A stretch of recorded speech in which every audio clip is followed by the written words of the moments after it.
ಬೆಟ್ಟದಲ್ಲಿ ಎಂಟ್ರೆನ್ಸಿಂದ ಹಿಡಿದು ಎಲ್ಲ ಕಡೆಯೂ ಸಹ ಪೊಲೀಸರು, ಸೆಕ್ಯೂರಿಟಿಗಳು, ವಾಚ್ಮ್ಯಾನು ಎಲ್ಲರೂ ಸಹ ಇರ್ತಾರೆ. ಆ ಥರ ಇರೋದ್ರಿಂದ ವಿಡಿಯೋನ ಮಾಡೋದಕ್ಕೆ ಬಿಡಲ್ಲ. ಅದಕ್ಕೋಸ್ಕರ ನಾನು ಕ್ಯಾಮ್ರಾ ಆನ್ ಮಾಡಿ ಜೋಬಲ್ಲಿ ಇಟ್ಕೊಂಡು ವಿಡಿಯೋ ಮಾಡಿದ್ದೀನಿ.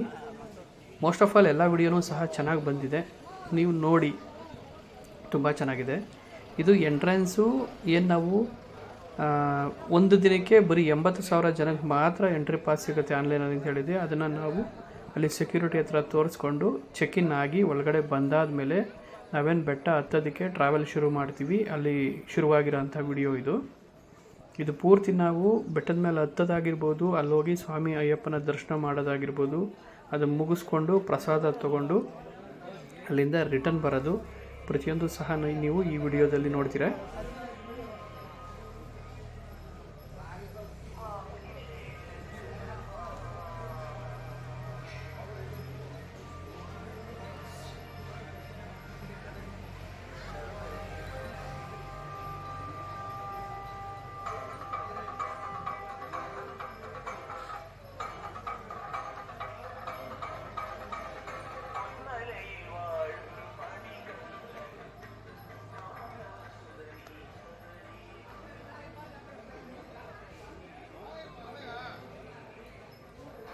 ಹಿಂದಿನ ಕಾಲದಲ್ಲಿ ಕಾಡಲ್ಲಿ ಕಲ್ಲು ಮುಳ್ಳುಗಳ ಮಧ್ಯ ಬರಿಗಾಲಲ್ಲಿ ನಡೀತಾ ಇದ್ರಂತೆ ನಮ್ಮ ತಂದೆಯವರ ತಾತನವರ ಕಾಲದಲ್ಲಿ ಅಯ್ಯಪ್ಪ ಸ್ವಾಮಿ ದರ್ಶನಕ್ಕೆ ಅಂತ. ಕ್ಷೇತ್ರ ಅಭಿವೃದ್ಧಿ ಆದಂಗೆಲ್ಲ, ಆಧುನಿಕತೆ ಬೆಳೆದಂಗೆಲ್ಲನೂ ಸಹ ನೋಡಿ ಎಲ್ಲ ಕಡೆಯೂ ಸಹ ಈ ಥರ ಕಲ್ಲುಗಳನ್ನ ಹಾಕಿದ್ದಾರೆ. ಎಲ್ಲ ಕಡೆ ಮೆಟ್ಲುಗಳು ಮಾಡಿದ್ದಾರೆ, ಕೆಲವು ಕಡೆ ಜಲ್ಲಿ ಕಲ್ದು ಕಾಂಕ್ರೀಟ್ ಮಾಡಿದ್ದಾರೆ. ಆ ಥರ ಇರೋದ್ರಿಂದ ಯಾವುದೇ ರೀತಿ ಅಡ್ಡಿ ಆತಂಕ ಇಲ್ಲದೆ, ಯಾವುದೇ ನೋವು ಸಾವು ಇಲ್ಲದೆ ಸ್ವಾಮಿ ಅಯ್ಯಪ್ಪನ ದರ್ಶನಕ್ಕೆ ಹೋಗ್ಬೋದು. ಮತ್ತು ಎಲ್ಲ ಕಡೆಯೂ ಸಹ ನಿಮಗೆ ಕುಡಿಯೋದಕ್ಕೆ ನೀರು ಇಲ್ಲಿ ಮೆಡಿಸನ್ ನೀರು ಅಂತ ಕೊಡ್ತಾರೆ. ಇಲ್ಲಿ ಗೌರ್ಮೆಂಟ್ ಕಡೆಯಿಂದನೇ ಫ್ರೀಯಾಗಿ ಮೆಡಿಸನ್ ನೀರು ಅಂತ ಕೊಡ್ತಾರೆ ಅಂಥವ್ರಿಗೆ. ಅದು ಇಲ್ಲೇ ಬೆಟ್ಟದಲ್ಲೇ ಸಿಗುವಂತಹ ಬೇರುಗಳಿಂದ ಕಾಯಿಸಿರುವಂತಹ ನೀರು. ಅದು ನಾವು ಹತ್ತೋದಕ್ಕೆ ಒಳ್ಳೆ ಎನರ್ಜಿ ಕೊಡುತ್ತೆ. ಮತ್ತು ಕೆಳಗಡೆಯಿಂದ ಮೇಲ್ಗಡೆಗೆ ಫುಡ್ನ ನೋಡಿ, ಟ್ಯಾಕ್ಟ್ರ್ ನೋಡ್ತಾ ಇದ್ದೀರಲ್ಲ, ಈಗ ಇದೇ ಟ್ಯಾಕ್ಟ್ರ್ಗಳ ಮೂಲಕನೇ ಬೆಟ್ಟದ ಕೆಳಗಡೆಯಿಂದ ಮೇಲ್ಗಡೆವರೆಗೂ ಸಹ ಫುಡ್ನ ತೊಗೊಂಡೋಗ್ತಾರೆ. ಏನೇನು ಬೇಕು ಎಲ್ಲ ಥರ ಫುಡ್ನೂ ಸಹ ತೊಗೊಂಡೋಗ್ತಾರೆ. ಮತ್ತು ಇದು ಬೆಟ್ಟದ ಒಳಗಡೆ ಅಂದರೆ ಬೆಟ್ಟದ ಮೇಲೆ ದೇವಸ್ಥಾನ ಹತ್ರ ತೆಗೆದಿರೋಂಥ ವಿಡಿಯೋ ಇದು. ಕೆಲವು ಕಡೆ ಎಲ್ಲನೂ ಸಹ ವಿಡಿಯೋ ತೆಗೆದು ಬಿಡಲ್ಲ. ಅಲ್ಲಿ ಎಲ್ಲರೂ ಸಹ ಭಕ್ತಾದಿಗಳು ತುಂಬ ಜನ ಬರೋದ್ರಿಂದ ಅಲ್ಲೆಲ್ಲನೂ ಸಹ ಗಜಿಬಿಜಿ ಇರುತ್ತೆ. ಮತ್ತು ಎಲ್ಲನೂ ಸಹ ದೈವ ಪ್ರೇರಿತರಾಗಿ, ದೈವ ಮಗ್ನರಾಗಿ ಸ್ವಾಮಿ ಶರಣಂ ಅಂತ ಇರ್ತಾರೆ. ಅಂಥ ಟೈಮಲ್ಲಿ ವಿಡಿಯೋ ಮಾಡೋದು ತುಂಬಾ ಕಷ್ಟ. ಆದರೂ ಸಹ ನಿಮಗೋಸ್ಕರ ನಾನು ವಿಡಿಯೋ ಮಾಡ್ಕೊಂಡು ತೊಗೊಂಡ್ಬಂದಿದ್ದೀನಿ. ಎಲ್ಲರಿಗೂ ಸಹ ಸ್ವಾಮಿ ಅಯ್ಯಪ್ಪನ ಕೃಪೆ ಸಿಗಲಿ.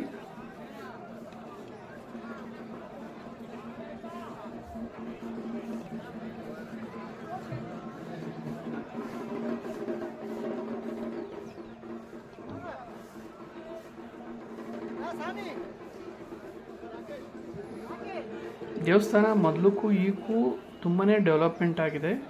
ದಿನೇ ಅಭಿವೃದ್ಧಿ ಜಾಸ್ತಿ ಆಗ್ತಿದೆ, ಭಕ್ತಾದಿಗಳು ಜಾಸ್ತಿ ಆಗ್ತಿದ್ದಾರೆ. ಬಟ್ ಹೇಳಬೇಕು ಅಂತಂದರೆ ಅಯ್ಯಪ್ಪ ಸ್ವಾಮಿಗೆ ಇಡೀ ಇಂಡಿಯಾದಲ್ಲಿ ಬೇರೆ ಎಲ್ಲ ಭಕ್ತರಿಗಿಂತ ನಮ್ಮ ಕನ್ನಡಿಗರೇ ಜಾಸ್ತಿ ಭಕ್ತರಿರೋದು ಅಂತ ಹೇಳ್ಕೊಳ್ಳೋಕ್ಕೆ ನಿಜವಾಗ್ಲೂ ಹೆಮ್ಮೆ ಆಗುತ್ತೆ. ಏನಕ್ಕೆ ಅಂದರೆ ನಾವು ಬೆಟ್ಟಕ್ಕೆ ಹೋಗಿದ್ದೀವಿ ಅಂತಂದರೆ ಅಲ್ಲಿ ಮೋಸ್ಟ್ ಆಫ್ ಆಲ್ ಎಲ್ಲ ಕನ್ನಡ ಮಾತಾಡೋ ಅಂಥವರೇ ಸಿಗ್ತಾರೆ ನಮಗೆ. ಇಲ್ಲಿ ಬೇಕಾಗಿರೋಂತಹ ಊಟದ ಹೋಟ್ಲುಗಳಾಗಿರ್ಬೋದು, ಅಥವಾ ಹಣ್ಣು ಜ್ಯೂಸು ಮತ್ತು ತರಕಾರಿ ಹೋಟೆಲ್ ಅಂಗಡಿಗಳಾಗಿರ್ಬೋದು, ತಿನ್ನೋದಕ್ಕೆ ಸ್ನ್ಯಾಕ್ಸ್ ಆಗಿರ್ಬೋದು, ಇದೆಲ್ಲನೂ ಸಹ ಸಿಗುತ್ತೆ ಇಲ್ಲಿ. ಕಲ್ಲಂಗಡಿ ಹಣ್ಣು, ಪಪ್ಪಾಯ, ಅನಾನಸ್ಸು, ಎಲ್ಲ ಥರ ಹಣ್ಣುಗಳು ಸಹ ಸಿಗುತ್ತೆ. ಹಣ್ಣುಗಳು ತಿನ್ನೋದಕ್ಕೆ ಸಿಗುತ್ತೆ. ಮತ್ತು ಅದರದ್ದು ಜ್ಯೂಸು ಮಾಡಿ ಇಲ್ಲಿ ಸೇಲ್ ಮಾಡ್ತಾರೆ, ಅದನ್ನು ಸಹ ನಾವು ಕುಡಿಬೋದು. ಹೋಟೆಲು ಇದೆ, ಸುಮಾರು ಒಂದು 2-3 ಹೋಟೆಲ್ಗಳು ಸಹ ಇದೆ. ಇಲ್ಲಿಗೆ ಹೋದಂತಹ ಭಕ್ತಾದಿಗಳು ದುಡ್ಡು ಕೊಟ್ಟು ಊಟವನ್ನು ಮಾಡಬಹುದು. ಮತ್ತು ಪ್ರಸಾದನೂ ಸಹ ಸಿಗುತ್ತೆ ಇಲ್ಲಿ.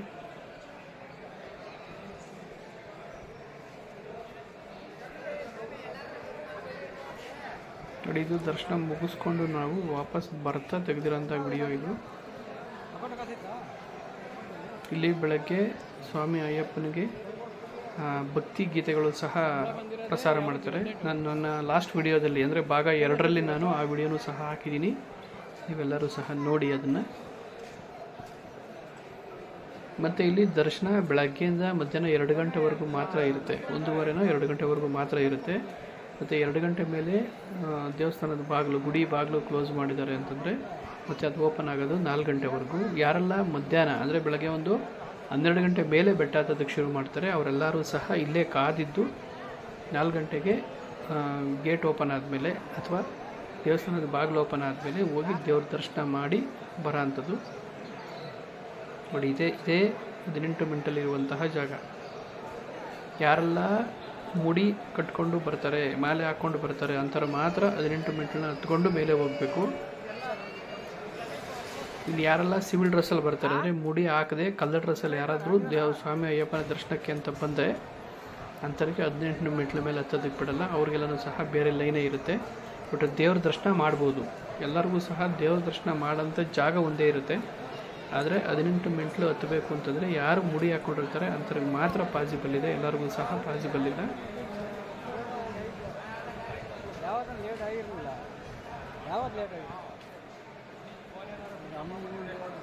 ದರ್ಶನ ಮಾಡೋದಕ್ಕೆ ಬೆಸ್ಟ್ ಪ್ಲೇಸ್ ಅಂತಂದರೆ, ಬೆಸ್ಟ್ ಟೈಮ್ ಅಂತಂದರೆ ಪ್ರತಿಯೊಬ್ಬರು ಸಹ ಬೆಳಗ್ಗೆ ಅಲ್ಲಿ ರೀಚ್ ಆಗೋ ಥರ ಹೋದ್ರೇ ಸರಿ. ಬೆಳಗ್ಗೆ 6 ಗಂಟೆ ಅಥವಾ 7 ಗಂಟೆಗೆ ಅಲ್ಲಿ ರೀಚ್ ಆಗಿಬಿಟ್ರೆ ನಮಗೆ ಬೆಟ್ಟ ಹತ್ತೋದಕ್ಕೂ ಸಹ ತೊಂದರೆ ಇರಲ್ಲ, ಬಿಸಿಲಿರಲ್ಲ, ಸುಸ್ತಾಗಲ್ಲ. ಅದೇ ನಾವು ಮಧ್ಯಾಹ್ನ ಏನಾದ್ರು ಹತ್ತೋದಕ್ಕೆ ಶುರು ಮಾಡಿದ್ವಿ ಅಂತಂದರೆ ಹತ್ತೋದಕ್ಕೂ ಸಹ ಸುಸ್ತಾಗಿರ್ತೀವಿ, ಬಿಸಿಲಿರುತ್ತೆ. ಮತ್ತು ಬಂದು ಇಲ್ಲಿ ಕ್ಯೂಯಲ್ಲಿ ನಿಂತ್ಕೋಬೇಕಾಗುತ್ತೆ. 1 ಅವರ್ ಅಥವಾ 2 ಅವರ್ ಕ್ಯೂಯಲ್ಲಿ ನಿಂತ್ಕೋಬೇಕಾಗುತ್ತೆ. ಯಾಕಂದ್ರೆ ಹತ್ತಬೇಕಾದ್ರೇ ನಮಗೆಲ್ಲರಿಗೂ ಸಹ ಸುಸ್ತಾಗಿರುತ್ತೆ, ಬಾಡಿ ಪೇಯ್ನ್ ಆಗಿರುತ್ತೆ, ಕಾಲುಗಳು ನೋವಾಗಿರುತ್ತೆ. ಅದ್ರ ಜೊತೆ ಒಳಗಡೆ ಇಲ್ಲಿ ಕ್ಯೂಯಲ್ಲಿ ಕಾಯಬೇಕಾಗುತ್ತೆ. 1 ಗಂಟೆ 2 ಗಂಟೆ ಕಾಯಬೇಕಾಗುತ್ತೆ. ಯಾಕಂದರೆ ಮಧ್ಯಾಹ್ನ ದೇವಸ್ಥಾನದ ಬಾಗಿಲಾಗ್ತಾರೆ, ದರ್ಶನಕ್ಕೆ ಅವಕಾಶ ಇರಲ್ಲ. ಅದೇ ಬೆಳಗ್ಗೆ ಹತ್ಕೊಂಡ್ಬಂದ್ಬಿಟ್ರೆ ಹತ್ತೋದಕ್ಕೂ ಆರಾಮಿರುತ್ತೆ, ಸುಸ್ತ ಆಗಲ್ಲ. ಬಂದು ಸ್ವಾಮಿ ಅಯ್ಯಪ್ಪನ ದರ್ಶನವೂ ಸಹ ಮಾಡ್ಬೋದು. ದರ್ಶನ ಮಾಡಿ ಮಧ್ಯಾಹ್ನ ಬಾಗಿಲು ಹಾಕೋದಕ್ಕೆ ಮೊದಲೇ ಅಲ್ಲಿಂದ ರಿಟರ್ನ್ ವಾಪಸ್ ಹೊರಡ್ಬೋದು. ಮತ್ತು ಸಂಜೆ ಕತ್ಲಾಗಕ್ಕೆ ಮೊದಲೇ ನಾವು ಕೆಳಗೆ ಇಳಿದು ಬಿಡ್ಬೋದು. ಅದೇ ಮಧ್ಯಾಹ್ನ ಹತ್ತಿದ್ರೆ ದರ್ಶನ ಆಗಕ್ಕೆ ಶುರುವಾಗೋದೇ 4 ಗಂಟೆಗೆ. ದರ್ಶನ ಮುಗಿದು ಅಲ್ಲೆಲ್ಲನೂ ಸಹ ಓಡಾಡಿ ಪ್ರಸಾದ ತೊಗೊಂಡು ಊಟ ಏನಾದರೂ ಮಾಡೋಂಗಿದ್ರೆ ಮಾಡಿ ಅಲ್ಲಿಂದ ಹೊರಡೋದೇ ಸಂಜೆ 6 ಗಂಟೆ ಅಂತಂದರೆ ಕೆಳಗಡೆ ಇಳಿಯೋದಕ್ಕೆ ಕತ್ಲೆ ಆಗೋಗುತ್ತೆ. ಬಟ್ ಸಮಸ್ಯೆ ಏನೂ ಇರಲ್ಲ. ಹತ್ತೋದಕ್ಕೆ ಮತ್ತು ಇಳಿಯೋದಕ್ಕೆ ಎಲ್ಲನೂ ಸಹ ವ್ಯವಸ್ಥೆ ಚೆನ್ನಾಗಿದೆ. ಎಲ್ಲ ಕಡೆಯೂ ಸಹ ಸೆಕ್ಯೂರಿಟಿ ಇರ್ತದೆ, ಲೈಟಿಂಗ್ ವ್ಯವಸ್ಥೆ ಇರ್ತದೆ, ಯಾವುದೇ ಭಯ ಏನಿರಲ್ಲ. ಅಯ್ಯಪ್ಪನ ದರ್ಶನ ಬೆಳಗ್ಗೆ 7 ಗಂಟೆಯಿಂದ ರಾತ್ರಿ 11 ಗಂಟೆವರೆಗೂ ಮಾತ್ರ ಇರುತ್ತೆ. 9 ಗಂಟೆವರೆಗೂ ಮಾತ್ರ ಇರುತ್ತೆ. ಅಷ್ಟರೊಳಗಡೆ ಸ್ವಾಮಿ ಅಯ್ಯಪ್ಪನ ದರ್ಶನ ಮಾಡ್ಕೋಬೇಕು. ಹರಿಹರ ಪುತ್ರ ಮಹಿಷಿಯನ್ನು ಸಾಯಿಸಲೆಂದೇ ಜನ್ಮ ತಾಳಿದ ನಮ್ಮ ಹರಿಹರ ಪುತ್ರ ಮಣಿಕಂಠ.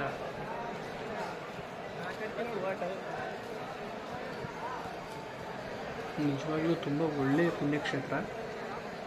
ಇಲ್ಲಿ ಅಂದರೆ ಚಿಕ್ಕ ಮಕ್ಕಳಿಂದ ಹಿಡಿದು 10-11 ವರ್ಷದವರೆಗೂ ಸಹ ಬರ್ಬೋದು ಹೆಣ್ಮಕ್ಳು. ಮತ್ತು 50 ವರ್ಷ ದಾಟಿದಂತಹ ಹೆಂಗಸರು ಬರ್ಬೋದು ದೇವರ ದರ್ಶನಕ್ಕೆ.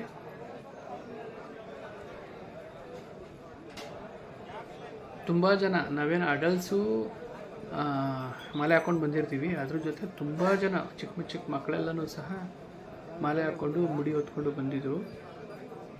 ತುಂಬಾ ಚೆನ್ನಾಗಿರುತ್ತೆ. ಅಲ್ಲ 6,000 ರೂಪಾಯಿಗೆ 8,000 ಕೊಟ್ಟಂತ ಸ್ವಾಮಿ. ನಾವು ಬೆಟ್ಟದಿಂದ ಮೇಲೆ ಹತ್ತಬೇಕಾಗಲಿ ಅಥವಾ ಅದೇ ದಾರಿಯಲ್ಲಿ ಬೆಟ್ಟದಿಂದ ಕೆಳಗಡೆ ಇಳಿಬೇಕಾಗಲಿ ನಮಗೆಲ್ಲ ಕಡೆಯೂ ಸಹ ಹಣ್ಣಿನ ಮತ್ತು ತರಕಾರಿಯ ಅಂಗಡಿಗಳು ಸಿಗ್ತವೆ. ಮತ್ತು ಎಲ್ಲ ಕಡೆಯೂ ಸಹ ನೋಡಿ ಈ ಥರ ಸೆಡ್ ಹಾಕಿದ್ದಾರೆ. ಇಲ್ಲಿ ಕುತ್ಕೊಂಡು ವಿಶ್ರಾಂತಿ ಪಡಿಬೋದು, ಅಥವಾ ಬಾಕ್ಸಲ್ಲಿ ಊಟ ತೊಗೊಂಬಂದಿದ್ದರೆ ಊಟ ತಿನ್ಬೋದು, ಅಥವಾ ತುಂಬ ಸುಸ್ತಾಗ್ತಿದೆ ಅಂತಂದರೆ ಅರ್ಧ ಗಂಟೆ ಅಲ್ಲೇ ಮಲಗಿರ್ಬೋದು. ಎಲ್ಲ ಥರದ ವ್ಯವಸ್ಥೆ ಇದೆ. ಮಳೆ ಬಂದರೂ ಸಹ ಯಾವುದೇ ರೀತಿ ಭಯ ಇಲ್ಲ. ಮತ್ತು ಆ ಜಾಗದಲ್ಲಿ ಅದು ಬೆಟ್ಟ ಆಗಿರೋದ್ರಿಂದ ಆ ಜಾಗದಲ್ಲಿ ಯಾವುದೇ ರೀತಿ ನಮಗೆ ಚಳಿನೇ ಆಗಲ್ಲ. ಎಲ್ಲರೂ ಸಹ ಮಾಲಾಧಾರಿಗಳು ಬಟ್ಟೆ ಹಾಕೊಳ್ಳದೆ ಬೆತ್ತಲೆ ಹೋದರೂ ಸಹ ಅಲ್ಲಿ ಯಾವುದೇ ರೀತಿ ಚಳಿ ಆಗಲ್ಲ.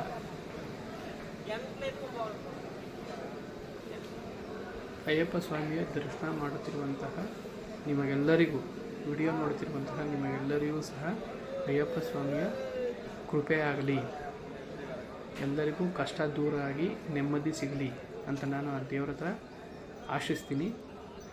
ಮತ್ತೊಂದು ಒಳ್ಳೆಯ ವಿಡಿಯೋ ಮೂಲಕ ನೀವು ಭೇಟಿಯಾಗೋಣ. ನಮಸ್ತೆ ಗೆಳೆಯರೇ, ಚಾನಲ್ನ ಎಲ್ಲರೂ ಸಬ್ಸ್ಕ್ರೈಬ್ ಮಾಡ್ಕೊಳ್ಳಿ. ವಿಡಿಯೋ ಇಷ್ಟ ಆಗಿದ್ರೆ ಒಂದು ಲೈಕ್ ಮಾಡಿ. ನೀವು ಬೆಟ್ಟಕ್ಕೆ ಹೋಗಿದರೆ ಕಮೆಂಟ್ ಮಾಡಿ.